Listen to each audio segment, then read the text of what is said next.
Sextou, pessoal. Eu sou o Luca Moreira e para vocês que nos acompanham agora ao vivo no Instagram ou estão conosco através de outras plataformas, sejam muito bem-vindos ao episódio 24 do Luca Moreira Entrevista. Se você está chegando por aqui agora, onde é que vocês estavam? Para todos vocês que estão nos acompanhando aqui hoje, estão com sorte, pois nessa noite temos um convite super especial para levarmos todos a uma jornada fascinante para uma terra distante. Chega de perder tempo e vamos para a nossa entrevista. Natural de Brasília, nossa convidada de hoje foi criada em Guiné-Bissau, na África, e desde sua infância é apaixonada por literatura e pela imaginação. Hoje ela está aqui para falar um pouco mais de sua mais recente obra, que é o sucesso Se Pudesse Contar as Estrelas, que além de já ter alcançado mais de 1 milhão de leitores no Wattpad, está à venda agora pela Amazon, então vamos receber a escritora Becca Mackenzie. Deixa eu chamar ela aqui.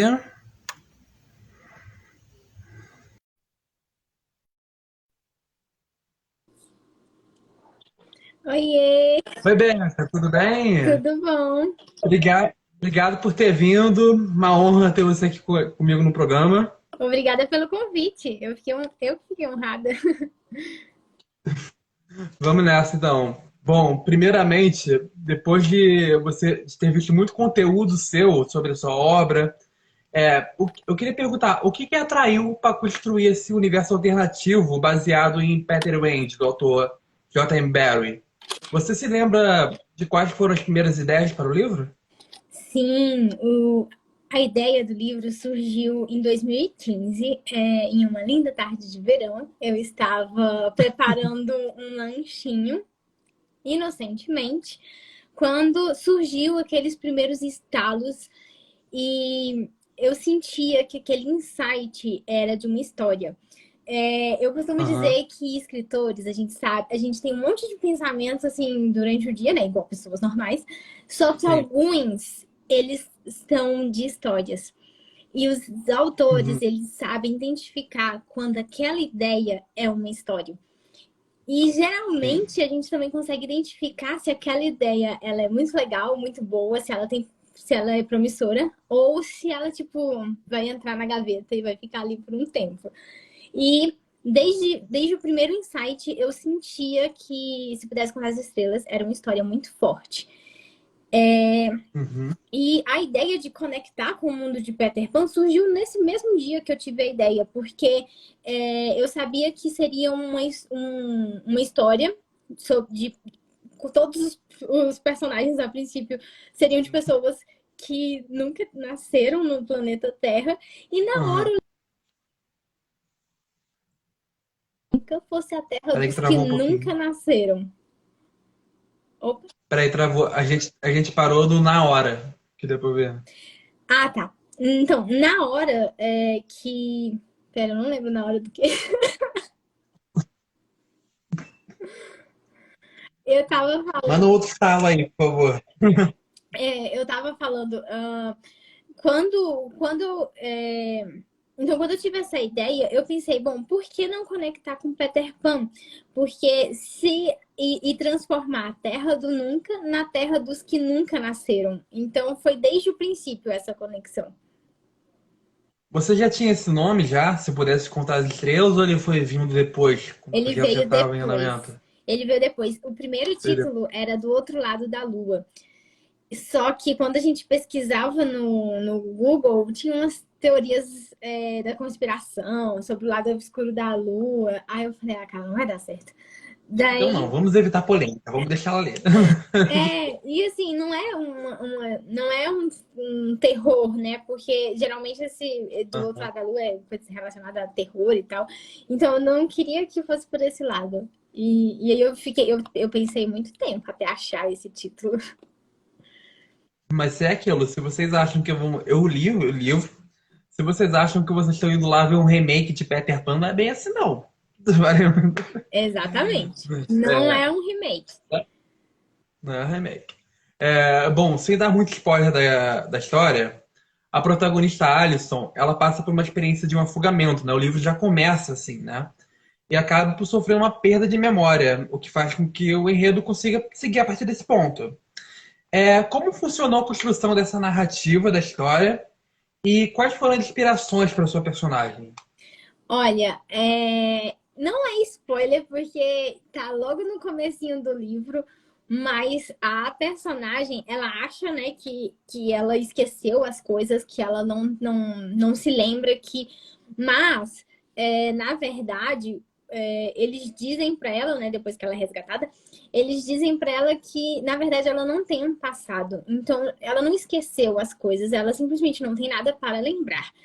E eu acho que essa foi a parte, quando eu tive a ideia, quando eu comecei a escrever, essa foi a parte que mais me empolgou. Porque é o que diferencia, né?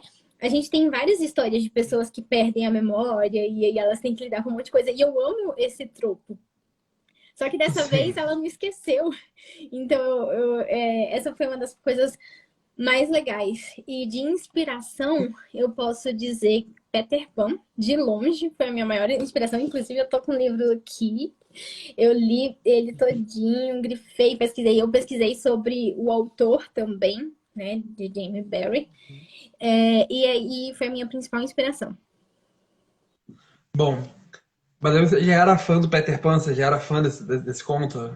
Confesso que não. Eu gostava, assim, mas não era a minha história favorita. Na verdade, ela é uma Aham. história meio esquecida, né, no rolê, eu acho, pelo menos. Geralmente o pessoal fala muito Muita assim. gente esquece. Geralmente o povo fala Cinderela, Branca de Neve, Rapunzel, essas Aham. coisas que ninguém lembra da Wendy. Sim. Quando eu fui pegar pra fazer a entrevista, eu falei, cara, essa menina deve ser alucinada com Peter Pan, pra depois ter feito o filme baseado. Não, foi justamente por causa dessa ideia, né, de contar a história começando com uma menina que nunca nasceu, que me veio essa ideia, né, de conectar com a Terra do Nunca. E aí eu fui ler Peter Pan, e quando eu comecei a ler, eu falei, caraca, tem tudo a ver. E aí eu virei um fã Ah, de Peter Pan. aí foi isso. Bom, atualmente, se pudesse contar as estrelas, você está ocupando o top 10 de mais vendidos em três categorias da Amazon. Do Amazon Kindle, no caso. Como você tem recebido o sucesso dessa obra? Já vi que tem várias resenhas no Instagram, inclusive. E por que você optou pela literatura infanto-juvenil? Eu não escolho muito bem, vou começar respondendo de trás para frente. Eu não escolho muito bem os gêneros literários. Na verdade, eu tenho pouquíssimo controle da minha história. Eles são muito. Eu sou aquela mãe desleixada que deixa os filhos fazer o que quiser. Então, os meus personagens eles são muito livres e eu só acompanho eles. Então, assim, Sim. foi infanto-juvenil porque era pra ser. E, e Porque se encaixou ali, né? e não é um infanto juvenil, assim, muito juvenil. Eu digo que ele é a partir de 14 anos, mas tem pessoas, dependendo, né, da pessoa, eu diria até para 16 para cima, não que ele seja muito. Não que seja um livro assim pesado, com cenas impróprias, mas é porque ele é um livro que ele traz muito da realidade e Sim. ele retrata muito os seres humanos e não é um livro muito fofinho. Às vezes as pessoas, ai, Peter Pan. E aí elas vão dar um pouquinho de susto. Isso aí é culpa da Disney. Exatamente. Eu me inspirei no original, não foi no da Disney. E eu esqueci qual era a outra pergunta. E ele também, por ser essa história de uma pessoa que nunca nasceu, ele mexe muito com a cabeça das pessoas, né? Pra gente refletir sobre aquilo, né? Uhum. Não, ele se torna uma história mais. Né? Você já ficou perdido em algum ponto da história? Quando você estava escrevendo? Quando eu tava escrevendo, É. sim, na metade da história, no sentido assim de como eu sou uma escritora que não planeja muitas coisas, que eu não funciono com planejamento, eu vou descobrindo a história. Então, na metade da história, eu fiquei muito perdida, assim, eu sentia que eu tava tateando, tentando encontrar o caminho. É por isso que eu tive que reescrever. Então, essa versão que está disponível hoje na Amazon, ela não é a mesma do Wattpad. Ela é bem, bem diferente. Porque eu tive que reescrever o livro. Bom, a sua obra é uma história de ficção que aborda a literatura cristã, onde temos o debate sobre a questão existencial, né, da personagem principal, né? É o que passa na realidade dela. Quais foram os caminhos que a trouxeram para essa linha de pensamento e ao que se deu a Terra do Nunca como esse simbolismo de uma terra de onde as pessoas nunca nasceram? É, a ligação com o Peter Pan, ela foi uma descoberta para mim. Como eu disse, eu não era fã de Peter Pan. Eu lembro, quando eu pensei, né, quando eu tive a ideia, eu falei, caramba, e se a Terra do Nunca for a Terra dos que nunca nasceram? Porque eu sabia da Terra do Nunca e eu fui estudar, enfim, eu fui estudar o livro e eu percebi, assim, que era muito rico e que eu podia me inspirar muito nele. Então, desde o começo eu já fui me baseando muito nele. É, mas a parte cristã, ela surgiu muito depois. Muito depois. Porque eu não era minha intenção escrever uma ficção cristã. Eu queria escrever uma ficção. Pronto. Não Inclusive, era algo religioso no não. começo, né? Era É, perto. não era. E aí eu pensava, né? Não, eu sou crente, mas eu não preciso escrever uma ficção cristã. Eu Aham. posso simplesmente escrever uma ficção e pronto. E aí eu mandei para minha amiga Karen. Ela também é escritora, e ela é escritora de ficção cristã. E eu falei, amiga, olha esse livro, o que que você acha? É, não é uma ficção cristã, tá? Aí ela falou, não, tá bom. E daí, quando ela terminou de ler, ela falou assim, Rebeca, você disse que não era ficção cristã. Eu falei, não é? Ela falou assim, mas é sim, desde o começo. Eu falei, não, não é não. Ela, olha, tem referência disso, disso, disso, aqui, aqui, ali. E aí eu falei, caramba, eu escrevi uma ficção sem querer, querendo. Ou seja, ela te deu um laudo do seu Exato, livro, né? exatamente. E aí eu percebi, porque quando você tem uma fé, ela faz parte de quem você é. E tudo que você Sim. acaba se refletindo no livro. É como uma aquarela. É impossível você mergulhar uma aquarela na água e ela não soltar sua cor. Então, Sim. foi sem querer querendo. Por mais que a gente não queira. Todo livro ele reflete um pouco disso, né? Então, Lógico. por mais que a gente não queira se meter ali na história, acaba deixando uma marca. Sim, Isso é igual no jornalismo, basicamente isso. exato. Bom, logo no início, a dedicatória da sua obra vai para, abre aspas, todos os meninos perdidos onde vocês estejam. No caso, a obra funcionaria como se estivesse sendo contada a partir de um diário de aventuras da própria Alison, né? Em que aspectos a Becca, você no caso, se assemelha com a personagem? O que você acha que mais se identifica com ela? Eu me identifico muito, na verdade, com todos os meus personagens. Eu me identifico um pouquinho com eles. E eu acho que esse é o ideal, né? Porque quando você, autor, consegue se identificar um pouquinho com todos os personagens, isso significa que os leitores provavelmente também vão se identificar.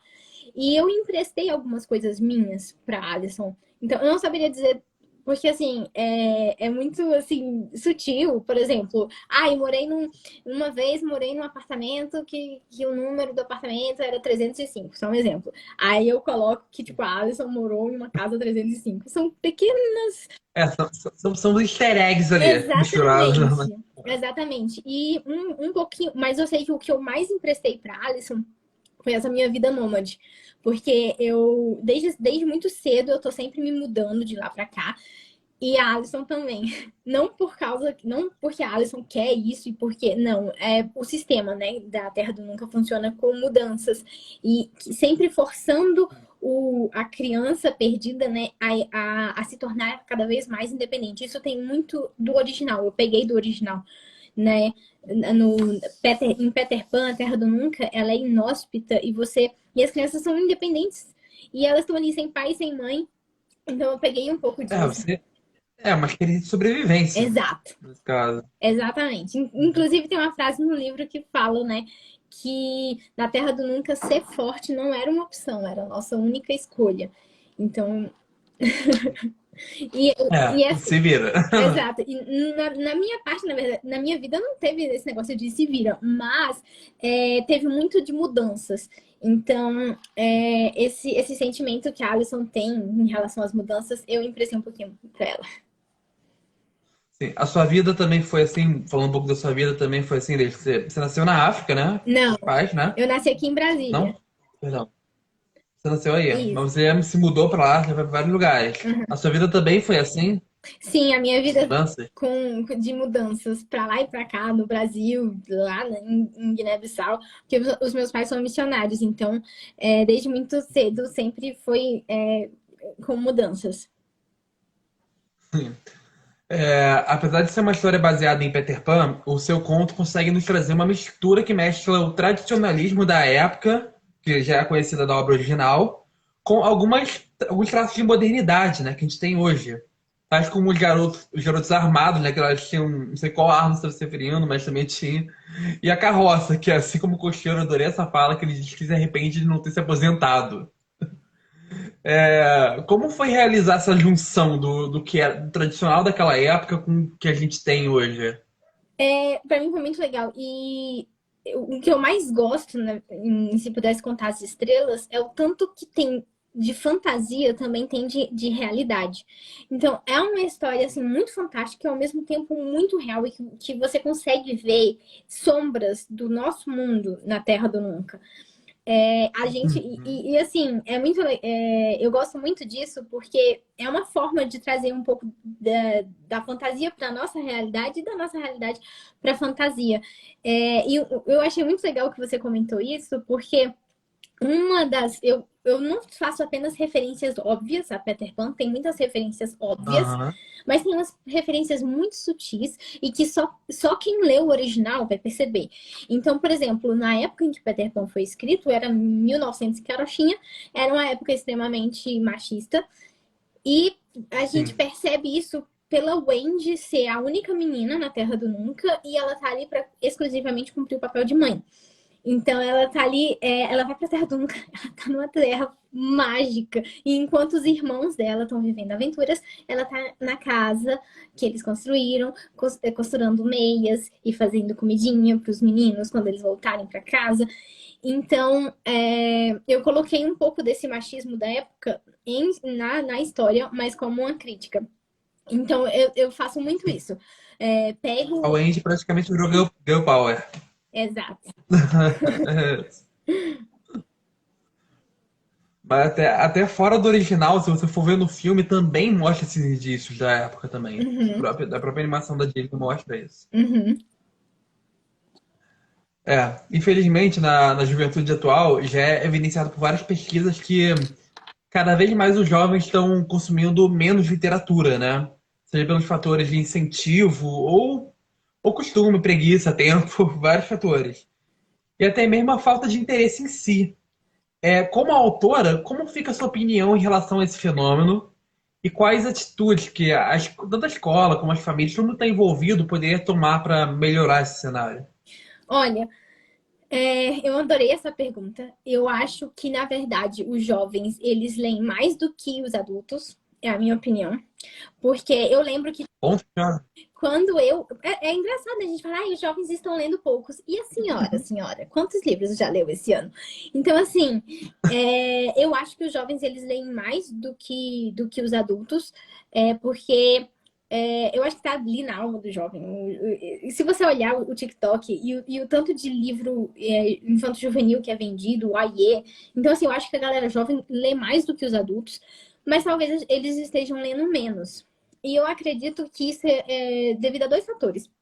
O primeiro é que as pessoas estão cansadas mentalmente, e eu me identifico, eu tô lendo muito menos do que eu gostaria. Mas é por causa disso, principalmente, cansaço mental. E é muito fácil e cômodo pra gente chegar em casa e jogar um videogame. Ou então assistir um filme, uma série. Por quê? O videogame eu tô interagindo ali com o jogo e na série, no filme, eu tô simplesmente sentada no meu confortável sofá assistindo. Eu não preciso. O livro, ele requer de você atenção, imaginação, memória. Então, é algo que exige do seu cérebro. E eu acho que os nossos cérebros. Que puxa muito mais de É você. exato. E eu acho que os nossos cérebros estão ficando preguiçosos. E assim, não é que a gente não gosta mais de história. Eu acho que nunca antes na história da humanidade as pessoas consumiram tantas histórias. Olha, o videogame tem storytelling, os filmes e séries é storytelling, até o marketing tem storytelling. Então, assim, a gente está mergulhado em histórias. Eu acho que o que Sim, falta. sem contar que. Ah, Desculpa, só para incrementar. Sem contar que muitos filmes hoje estão sendo adaptados para o cinema. Muitos muitos livros hoje estão sendo adaptados para o cinema também, né? Aham. Exato, vira até jogo, livro que vira jogo, jogo que vira livro. Então, assim, a galera tá consumindo muita história. E talvez o que falta seja um incentivo para a literatura. E talvez também desmistificar a literatura. Porque eu acho que há um certo preconceito elitizado da literatura. Eu não sei como eu colocaria isso em palavras, mas é como se livro fosse apenas algo muito intelectual. Então, história em quadrinhos não é livro. Sabe? Isso vem muito dos tempos antigos, né? Dos tempos antigos de pensadores, né? Exatamente. E assim, eu digo para você, por muitos anos eu tive preconceito com literatura brasileira, porque eu achava que era tudo horrível, porque quando eu era adolescente tinham me obrigado a ler um monte de clássico que eu não tinha o menor interesse, e aí eu lia livros por interesse próprio, livros pra minha idade. Então eu queria ler livro de princesa, eu queria ler livro de mistério, eu não queria ler livros com uma linguagem difícil, ou então com uma história que não era do meu interesse. Então, por muito tempo, eu tive preconceito com literatura brasileira. Mas por culpa da escola. Culpa da escola, que me obrigava a ler um livro que eu não queria. Para você ter noção, na época do ensino médio, Vidas Secas era um livro obrigatório. E eu não li. Eu comecei a achar um saco, falei, não quero essa história ruim, e larguei. Anos depois, por conta própria, eu peguei Vidas Secas e eu amei. Eu acho que tipo, pra mim, é o meu livro nacional favorito. Então, assim, eu acho que se a gente quiser influenciar e incentivar os jovens a ler, primeiro, não obrigando eles a lerem as coisas. Eu sei que isso é extremamente polêmico, o pessoal vai falar, mas a gente tem que deixar os jovens sei lá, é extremamente polêmico, mas eu não concordo. Eu não acho que. Não ataquem a Beca depois dessa Não me live, por cancelem. favor. Mas eu acho que não tinha que obrigar, sabe, as pessoas. E. Você tá dizendo que ela morre de vontade de ler Vidas Secas. Leia, é maravilhoso. E é isso, sabe? É não obrigar os jovens a lerem e, sabe, incentivar eles a lerem o que eles já estão lendo e tentar, sabe? Que tal você ler isso daqui? Que tal você ler isso aqui? Experimenta. Tipo, não obrigando. Até para ser algo da faixa etária deles, né? Que eles têm um Exato. interesse, né? Exatamente. Porque se você quer incentivar um jovem de 13 anos, 14 anos a ler essa classe, que é para incentivar a leitura, eu acho muito bacana isso de incentivar a leitura, que é coisa importante. Mas comece por algo que ele goste. Uhum. Aí depois que ele for crescendo na escola, você pode ir apresentando novos títulos para ele. Exatamente. Ó, eu li Vidas Secas muito tempo depois. Mas eu comecei com Vidas Secas? Não. Eu comecei com a Turma da Mônica. Eu devorava a Turma da Mônica. Que era toda semana. Exatamente. Bom, voltando agora para a Terra do Nunca, sendo um pouco da nossa realidade, vamos viajar de novo. Um dos primeiros mistérios que a Alison se depara é justamente perceber que os colares, né, do nome dos personagens, os mistérios que cercavam o ar pesado daquela ilha, né? Uhum. Bom, a sua narrativa leva essas características como algo bastante marcante, conseguindo trazer esse olhar de mistério. Você considera esse elemento como algo essencial na construção da sua obra? A narrativa trazer um mistério para a obra? Se pudesse contar as estrelas, sim. Eu acho que esse mistério inicial, ele é fundamental. E é muito engraçado que uma amiga minha, escritora, começou a ler e falou, nossa, Rebeca, eu não sabia que já começava assim tão pesado, cheiro de sangue, os gravetos e uma coisa assim meio, oh, meu Deus, dark. E eu falei, mas quando a gente está escrevendo um livro, é muito importante, desde o início, a gente dar o tom da narrativa. Então, você não vai prometer um romance fofinho e depois vai entregar uma chacina. Você tem que prometer as coisas certas.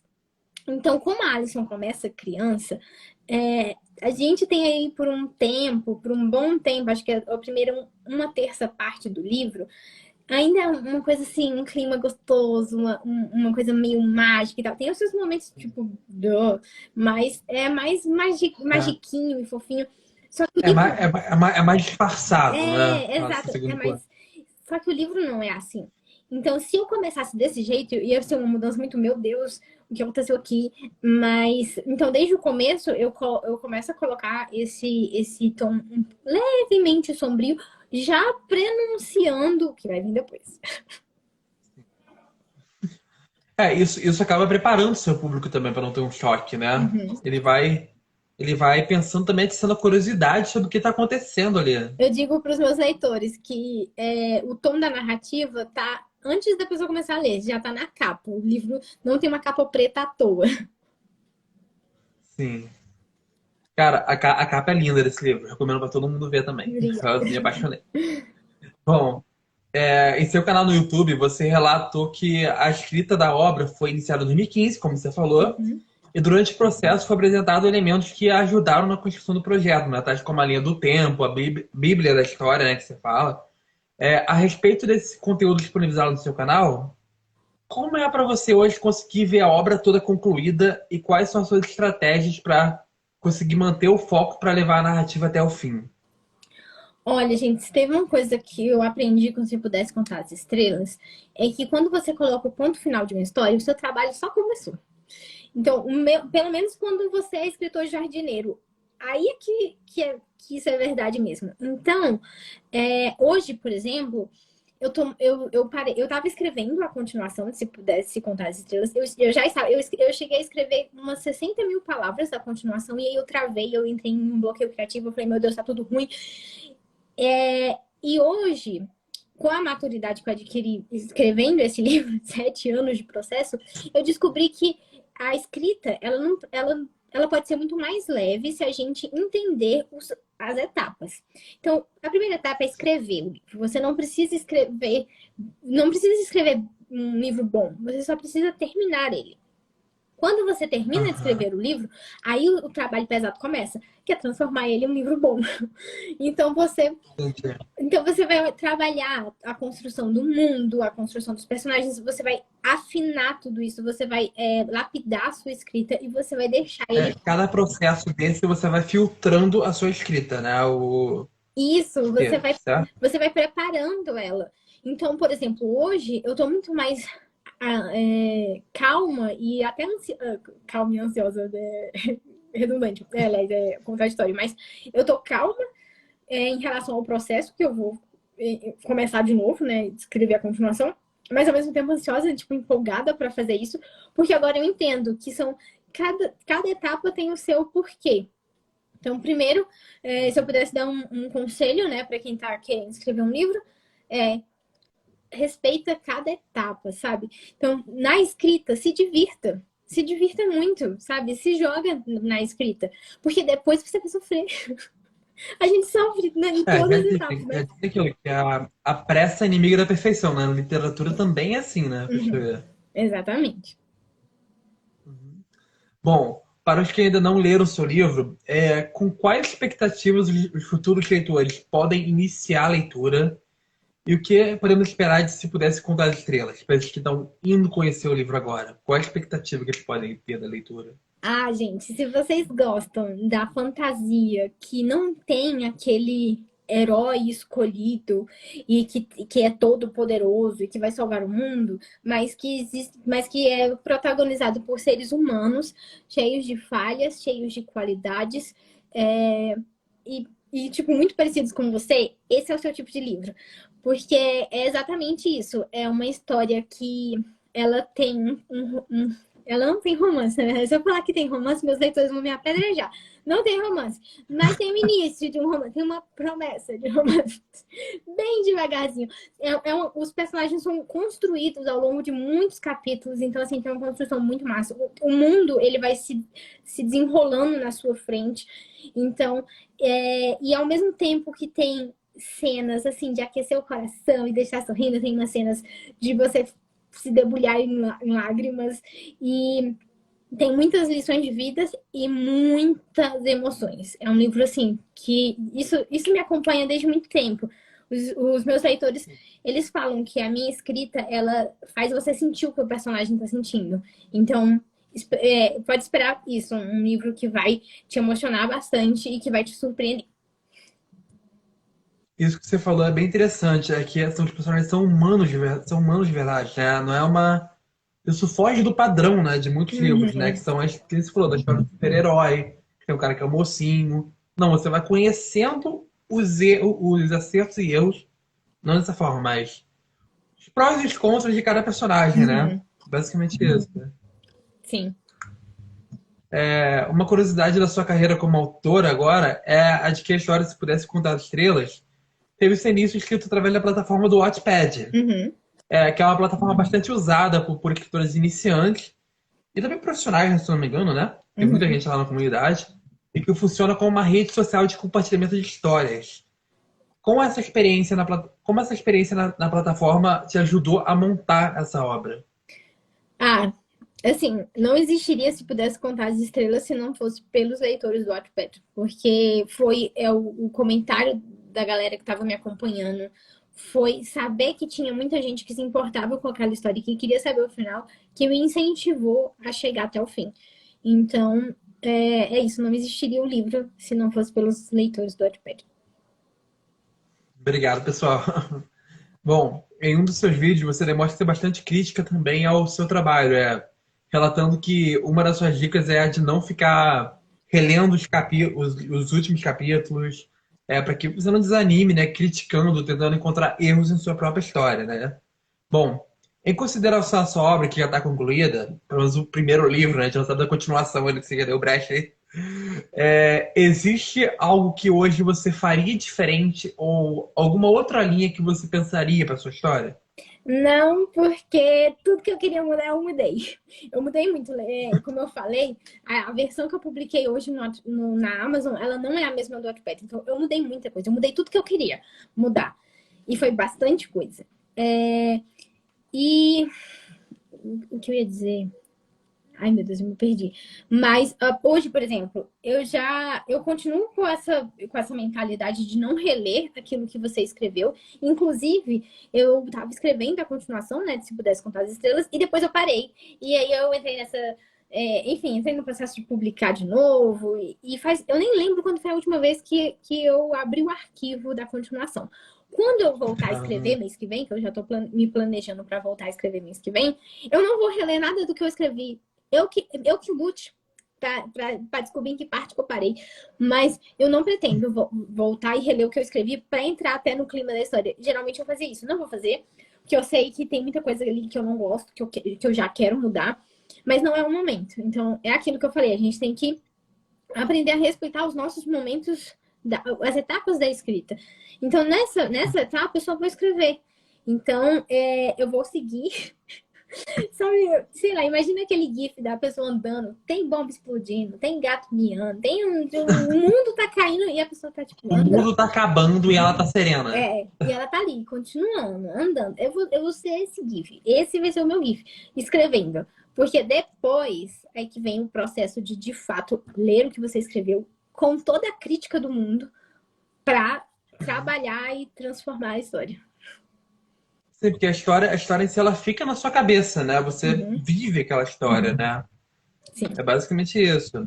Eu também tenho isso, eu não vejo o programa. Eu não consigo ouvir o áudio do programa que eu fico. Cara, eu não fui bem aqui, não. Eu vou lá e vou apontando um monte de rir. Pois é, Esse que é o problema. mesma coisa Sabe? com. Bom, exatamente. Bom, para a Beca, o que faz uma história ser perfeita e quais são os momentos mais marcantes da sua obra?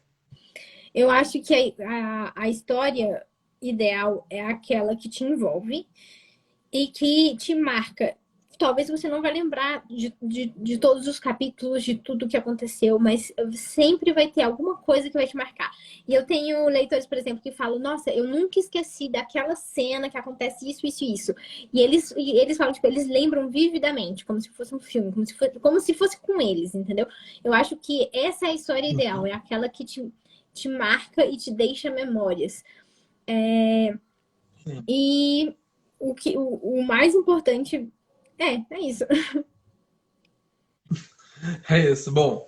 E é isso que eu vou falar, porque quando a gente lê, a gente praticamente fica imaginando as cenas na nossa cabeça, né? A gente tá vendo o roteiro de um filme que tá na nossa cabeça. Uhum.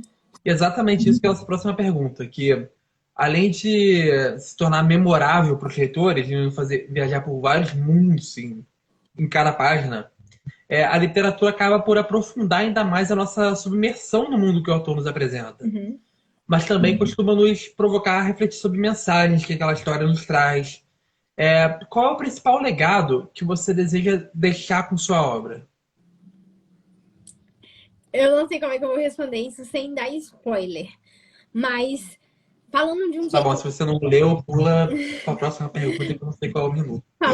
falando de um jeito assim bem vago, para não dar spoiler, eu acho que a principal mensagem, se pudesse contar as estrelas, é sobre identidade, sobre quem você é e sobre como isso afeta, sobre como a forma como você se enxerga e quem você acredita ser, sobre como você se enxerga, como isso impacta todas as suas decisões e, consequentemente, toda a sua vida. Sim, boa. Então, se você já pulou o spoiler, pode voltar a botar o áudio na live. Atualmente, o seu livro está disponível só de maneira online, né? Só pelo Kindle, se não me engano. Uhum. Você já tem planos para tentar um lançamento em versão física ou com alguma editora que recebeu o convite? Não, eu não tô com a menor pressa de publicar. Publicar livro físico, ele é um processo bem, assim, difícil de você fazer sozinho. Eu não tenho interesse em publicar sozinha. E, ao mesmo tempo, com editora também é complicado. Se eu quisesse publicar com uma editora prestadora de serviço, eu poderia ter publicado faz tempo. Mas eu não quero simplesmente uma editora que vai imprimir o livro. Eu não quero ter o livro impresso. Eu quero ter um livro que de fato vai chegar na mão dos leitores, que vai chegar nas livrarias e que vai, sabe, ter uma atenção, ter um marketing. E isso, uma editora que faça tudo isso, não é fácil de achar. E eu não tô com pressa porque. Porque não é barato, não, né? Tem isso também. Exato. Então, assim, eu não tô com a menor pressa, eu já tive pressa de publicar. Depois eu falei, tipo, não, não é isso que eu quero. Eu não quero simplesmente ter o livro impresso. Eu sei, gente, eu adoro livro físico. Eu prefiro ler livro físico também. Mas é um passo de cada vez. O Google Gloss até ontem, se não me engano, ele tá fazendo esse quiz. O que você prefere, Kindle ou livro impresso? Pô, impresso de qualquer forma. É isso. Bom, falando um pouco sobre você agora também, eu queria saber como foi os seus primeiros passos na literatura como escritora. E é difícil manter a motivação nessa carreira? Uhum. É muito difícil. Inclusive, eu falei pra vocês, né? Eu só consegui escrever Se Pudesse Contar as Estrelas porque eu tinha o apoio do Wattpad. Agora eu não tô mais publicando no Wattpad, eu saí de vez e eu tô publicando só na Amazon. E a forma que eu encontrei de me manter motivada é justamente lembrar desse processo. E lembrar assim, tipo, vamos lá, um passo de cada vez. Primeiro eu vou escrever, não importa se tá ruim, continue até o fim. Terminou de escrever? Agora vamos ver tudo que tá ruim e tem que melhorar. Então vamos sentar, analisar, listar e mão na massa. Então, eu acho que a gente precisa, ao mesmo tempo, a gente precisa manter um olho no processo e um olho no seu sonho, para você lembrar onde você quer chegar, né? Porque se você desistir, tu não vai chegar lá. Então, é uma forma de se manter motivado. O Wattpad, ele tem essa grande vantagem, né, de te manter motivado, porque as pessoas estão lendo e comentando ali ao vivo, mas isso acaba te viciando. Eu fiquei extremamente dependente dos comentários, agora que eu tô desmamando. Então, eu tô aprendendo a escrever sem ter esse feedback ali na hora. O Wattpad é muito bom por causa disso, é literalmente uma rede social. Então é bom até para você, autor, e para você também que é leitor, você encontra todo tipo de obra lá dentro. Isso que é bem bacana. Exato. Mas olha, gente, É, o Wattpad ele é bom para começar, tá? Depois você tem que bater asa e sair. Porque o Wattpad ele não te paga. E vamos combinar, comentário não paga conta. Então não se sintam presos ao Wattpad. Constrói o seu público e ó, o mundo é seu. Voa. Sim, ele é um ninho, na verdade. Você Exato, nasce ali e depois você voa. exatamente. Mas teve muito público que veio do Wattpad para poder conferir, para poder virou fã seu, realmente. Com certeza, eu tenho pessoas que me acompanham desde o primeiro livro que eu publiquei lá no Wattpad, e que me acompanha até hoje. É tipo surreal, já vai fazer quase 10 anos, então, e é uma galera que continua me acompanhando. É assim, é impagável. Bom, e sobre o seu início como leitora, como escritora, como é que foi? Você começou a escrever seus primeiros livros, você se lembra? Eu lembro, foi quando eu descobri que eu poderia ser escritora, porque eu acho que justamente por essa coisa elitizada da literatura, eu nunca pensei que eu pudesse ser escritora, sabe? Eu sempre achei que escritores, a galera nem pisa no chão, eles são deuses da língua portuguesa.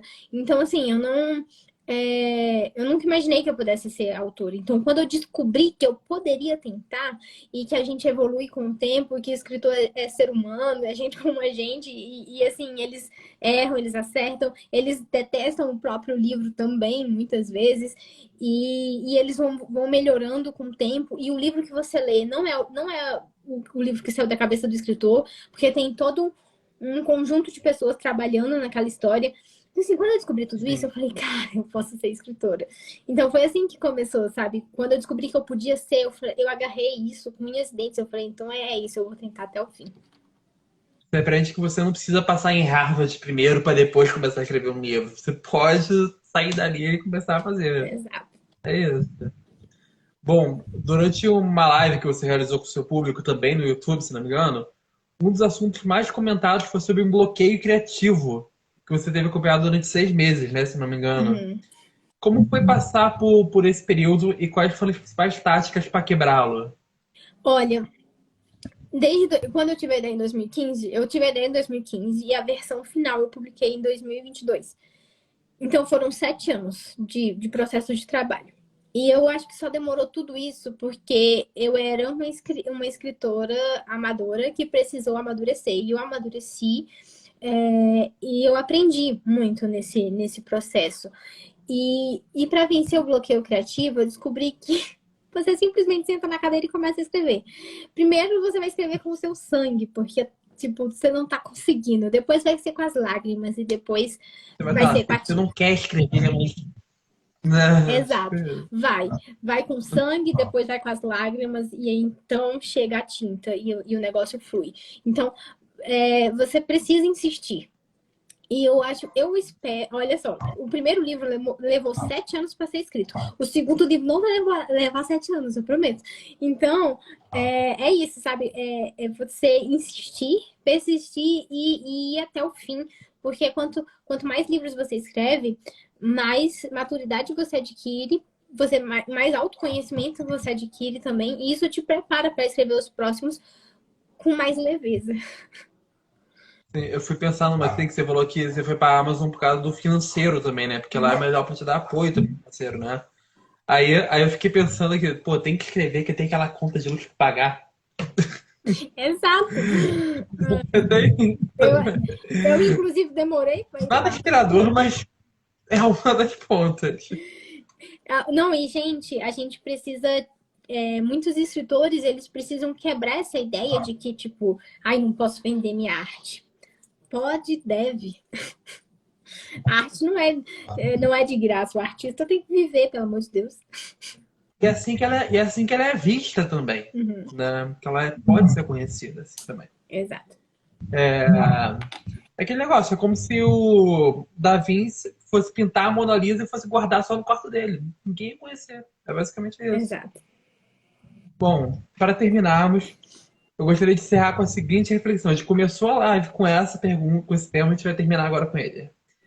Existe um tempo ou um momento certo para nascer uma boa história? Uma nova história? Não, você tem que estar preparado porque uma boa história ela surge a qualquer momento. E, e comigo sempre foi assim. O primeiro livro o primeiro livro que eu escrevi, eu tive a ideia em uma insônia. E eu tava com uma insônia, e aí de repente tipo, me deu um insight. Eu levantei tonta de sono, abri o computador, escrevi aquele resumo, fechei e fui dormir. O segundo livro, eu tive a ideia viajando. E eu achei engraçado porque a J.K. Rowling também teve uma ideia viajando. Então, gente, vocês estão de bloqueio criativo? Faz uma Podia ela viagem. ser um Harry Potter aí? Pois é, faz uma viagem. Eu tava indo de ônibus, era uma viagem de 8 horas. E geralmente era de João Pessoa para Cajazeiras. 8 horas de viagem de ônibus.